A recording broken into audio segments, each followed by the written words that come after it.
Brad and I are out in the greenhouse checking out the damage from the ice storm. What do you think, hon?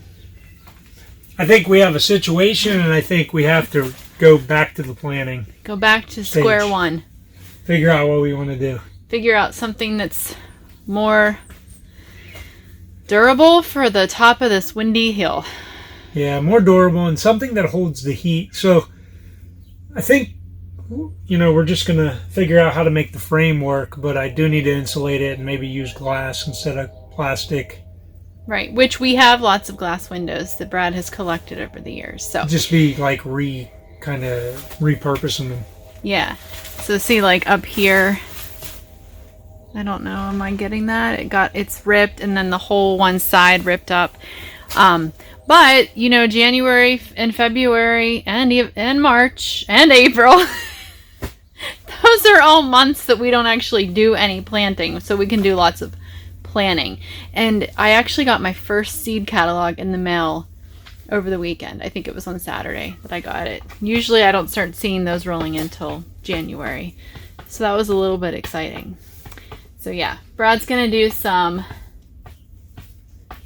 greenhouse reconfiguring. Well, whenever we did this, it was more like what materials do we have, and it didn't cost us that much. So he built it with what we had on hand. Except for the cattle. Greenhouse. Do we have the greenhouse plastic? So I bought the cattle fencing and the plastic. And that's it. Everything else we just repurposed, and even the windows and the sides here and stuff. So now we're just gonna. Well, when I say we, I actually mean he. I don't do any of that kind of stuff. I leave that up to him. Yeah, all the figuring things out with building and stuff, that's definitely his strength, not mine.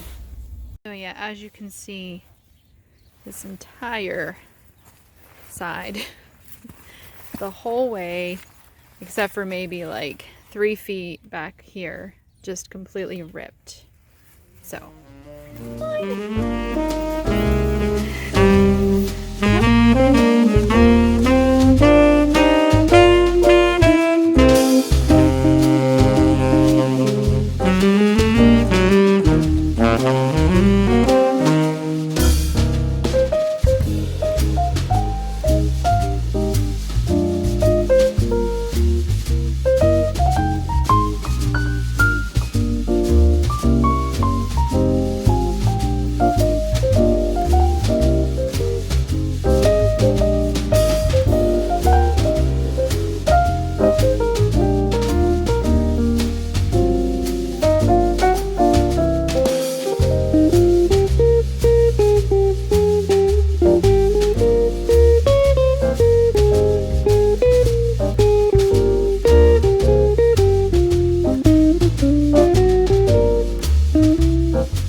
So it is 4 p.m. now, and I'm just finished up with the majority of what I needed to get done today.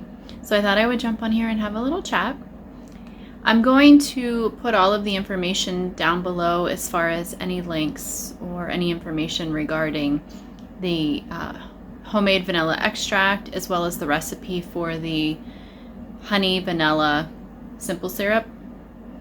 So in case you guys are interested in that. Also, the cookies that I made today are the same ones that I made earlier in Vlogmas and provided a link to then, and I will I'll just relink that down below.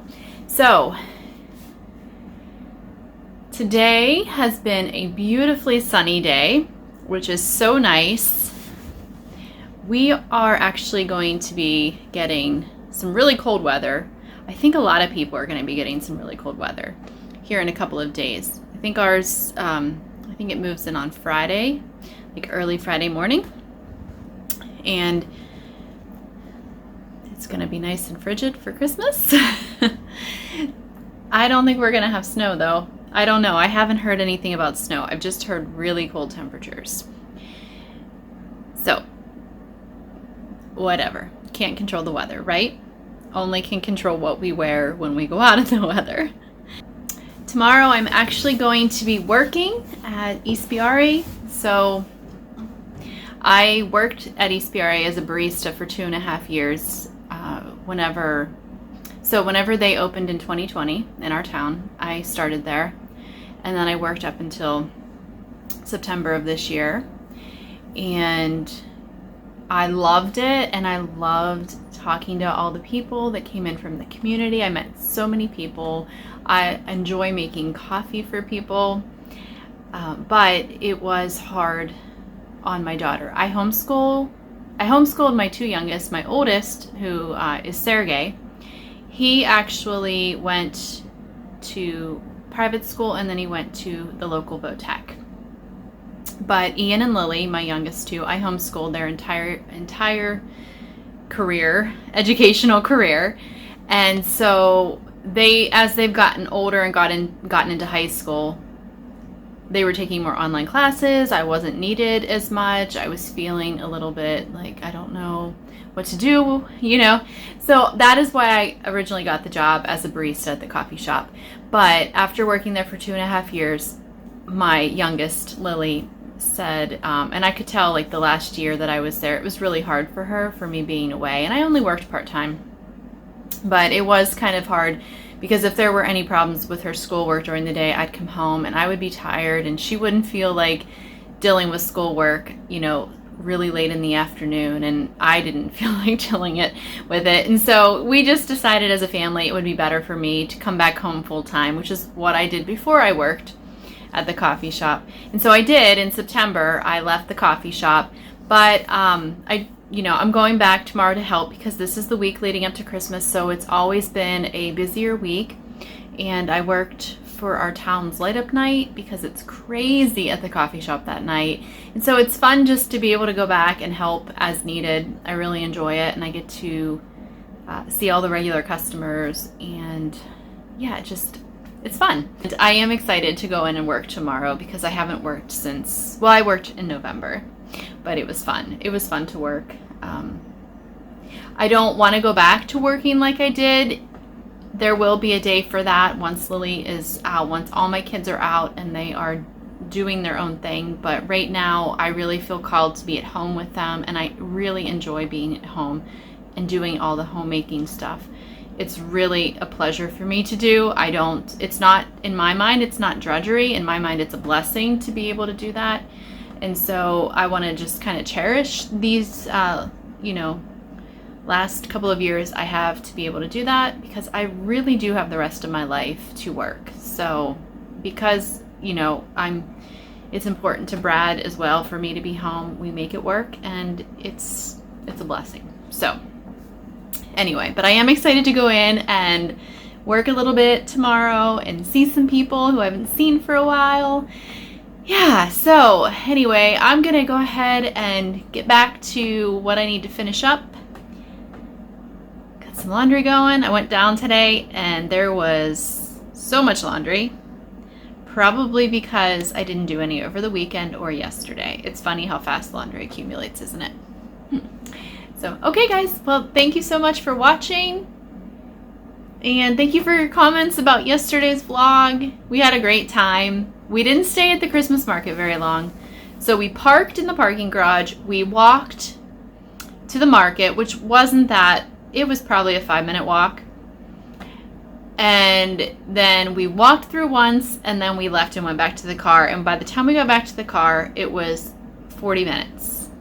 Like, our parking ticket showed that we were gone for 40 minutes, which isn't very long, but it was cold. We were all pretty cold. And so we went through, we saw, and I did buy one thing, which I'm actually giving as a gift. And it was enough. We had a good time. It was a great day. We had a lot of fun. And I love going into the city at Christmas time because it's always lit up and just looks so beautiful. I actually really like visiting cities. I would not want to live in a city. I would do it if God called me to do it, but I prefer rural living. I like my privacy. I love the quiet and calm of the countryside. I feel like if I had to live in a city, the noise would really be overstimulating to me. But I really don't mind going in, and I actually quite enjoy going into cities and visiting them because there's so much to see. So the thing that I love about it would also be the thing that would stress me out if I lived there. So much to see, so much to do, so many things to hear, and so many smells to smell. But at the same time, if I lived there, I feel like I would be completely overstimulated. So I love to be able to live in the country and have a 45-minute drive into the city. It's perfect fit for me.